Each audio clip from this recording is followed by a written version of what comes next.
Ako po, sa totoo lang, para sa akin, hindi naman talaga yun yung main issue eh.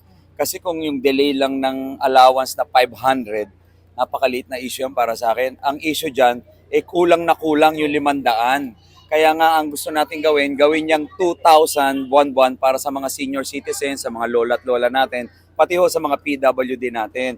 Yan po dapat ang binibigyan natin ng pansin. Hindi ho yung delay, kaya siya gustong tumakbo, kaya niya gustong bumalik. Napakababaw po na rason yan.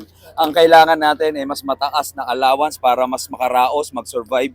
Yung mga lolo't lola natin na walang trabaho, na nasa huling part na ho ng buhay nila na sana mabigyan sila ng konting kaligayahan at kaginhawahan. Katulad doon ng mga ginagawa natin ngayong araw, binibisita ko ho yung mga lola at lola sa buong Sampaloc, Distrito 4, dala ho yung mga serbisyong binibigay natin dati pa po.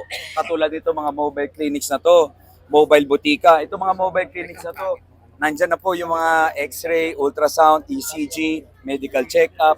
Mobile butika, nandun na rin po yung mga gamot na kailangan nila, maintenance medicine na libre. Lahat po yan galing sa sarili natin bulsa. Kayang gawin tong serbisyo na to diretso sa mga tao para hindi na sila nahihirapan.